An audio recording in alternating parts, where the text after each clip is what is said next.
You walk past a car that costs more than your apartment. You feel it instantly. A tightening in your chest. A voice that says you should want that. But the real answer for why some people chase it and others walk right past is far stranger than ambition or greed. It starts in your brain long before you ever see a price tag.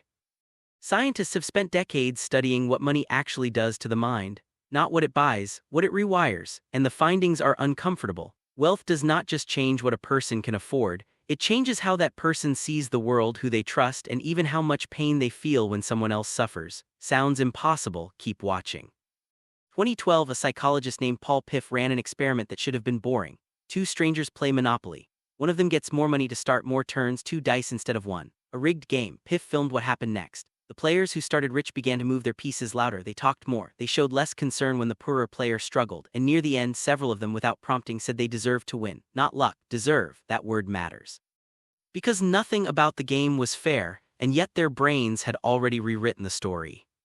Here is the strange part, this was not really about money at all, it was about power. And power, according to research out of the University of California, Berkeley, does something specific to the brain. It reduces a person's ability to accurately read other people's emotions. Piff's later studies found that people primed to feel wealthy were worse at identifying facial expressions of distress in others. Worse, not indifferent, actually less accurate. As if resources build a kind of insulation, one that dulls the signal of other people's pain.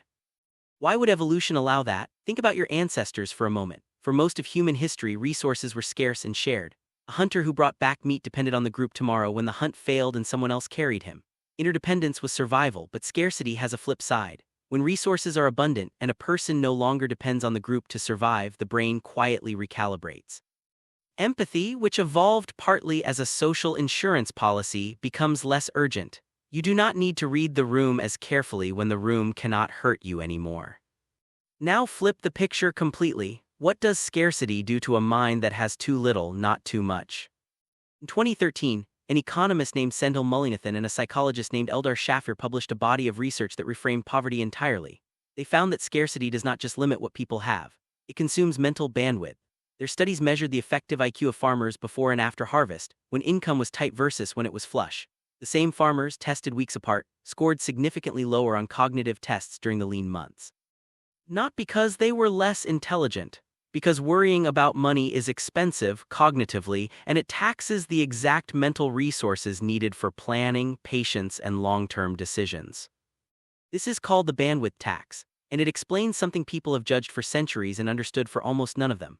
Why does someone in financial stress sometimes make choices that seem short-sighted? It is not a character flaw, it is math. When your brain is running an emergency subroutine about rent, there is simply less processing power left for anything else. Scarcity does not reveal who you are, it borrows from who you could be. So here you have two forces pulling in opposite directions. Wealth insulates the brain from empathy. Poverty consumes the brain's bandwidth for patience and planning. Neither is a moral failing. Both are mechanisms, cold, measurable mechanisms hiding underneath what looks like personality. There is a third piece to this puzzle, and it comes from a researcher named Michael Krauss. His work compared how people from different class backgrounds read social cues. Lower-income participants, he found, were consistently better at accurately judging the emotions of strangers from brief silent video clips. Better, statistically significant, and repeated across multiple studies. His explanation was almost poetic. When you have fewer resources, other people are not background noise. They are potential help, potential threat, potential ally. You cannot afford to misread them. Wealth removes that pressure, and whatever pressure removes, the brain eventually stops training for. Now think about Daniel Kahneman, the psychologist who reshaped how the world understands decision-making. His research on loss aversion showed that humans feel the pain of losing something roughly twice as intensely as the pleasure of gaining the same thing. But here is where wealth changes the equation again. For someone with financial cushion, a loss is uncomfortable but survivable. For someone without one, a loss can be catastrophic, which means every decision gets filtered through a much higher stakes version of fear. Two people can look at the identical risky choice and experience it as two entirely different emotional events, simply based on how much margin for error they have. Consider what that does to something as simple as a business decision, or a career change, or even a conversation about a raise. A person with savings can treat a risk as a puzzle, interesting, worth exploring, low stakes if it fails. A person living paycheck to paycheck has to treat that same risk as a threat because failure does not mean disappointment. It means missing rent. Kahneman's framework predicts exactly what you would expect from that gap. The person under threat becomes more conservative, more present-focused, more likely to choose a smaller guaranteed outcome over a larger uncertain one. For generations, that caution has been mistaken for a lack of ambition. It is not. It is a nervous system correctly calibrated to real consequences. There is a physical layer to all of this too, one that rarely makes it into the conversation. Researchers studying chronic financial stress have found measurable changes in cortisol levels, the hormone your body releases under threat. Sustained high cortisol does not just feel unpleasant. It actively impairs the prefrontal cortex, the part of the brain responsible for long-term planning and impulse control, which means financial stress is not only a mental burden. It is a biological one, quietly working against the very faculties a person would need to escape that stress in the first place. The system, in a sense, defends itself. Wealth produces its own biology too, just in the opposite direction. Lower baseline stress hormones, more available cognitive resources for abstract thinking, for delayed gratification, for the kind of patient, long-horizon planning that compounds into more wealth over time. Neither group chose their starting chemistry, but once the loop begins, it tends to reinforce itself in either direction almost automatically. Put all of this together and a pattern starts to emerge. Rich does not mean smarter, poor does not mean impulsive. What actually differs is the emotional whether a brain has to think inside of. One mind operates with less fear and less empathic urgency. The other operates with more fear and a taxed, overloaded bandwidth. Neither is thinking clearly in an absolute sense. They are thinking clearly for the environment they were shaped by.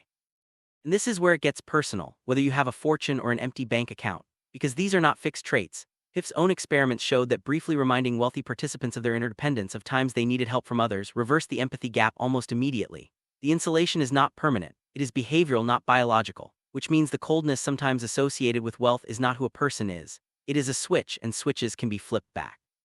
There is one more layer worth sitting with, because it explains why so much of this feels invisible even while it is happening. Status to your ancestors was never really about objects. It was about signaling reliability to a group you depended on for survival. A hunter who shared his kill gained standing. A person who hoarded lost trust and eventually protection. Somewhere along the way, that ancient signaling system got rerouted through cars, watches, and square footage. The instinct did not disappear. It just found new symbols to attach itself to. When you feel that pull toward an expensive object, you are not being shallow. You are running a very old piece of software built for a world of tribes and reputations, now trying to make sense of a world of price tags and Instagram feeds. This is also why wealth inequality feels so personally destabilizing, even to people who are not struggling. Piff's research, along with follow-up studies from other labs, found that simply perceiving inequality around you regardless of your own income raises stress and lowers trust in strangers. Your brain does not just track how much you have. It tracks how much you have relative to everyone else in view, which means a rising tide does not automatically calm the water. If the gap widens, the nervous system responds as though the ground itself has become less stable, even for people doing objectively fine. So what do you do with all of this? You cannot switch your bank balance overnight, and no video is going to pretend otherwise. But the research offers something quieter and more useful than a hack. It offers a mirror. If you have more than enough, the studies suggest a simple corrective. Deliberately remember interdependence. Recall a time you needed help, and the empathy gap Piff measured begins to close almost immediately. If you are stretched thin, the science offers something like permission.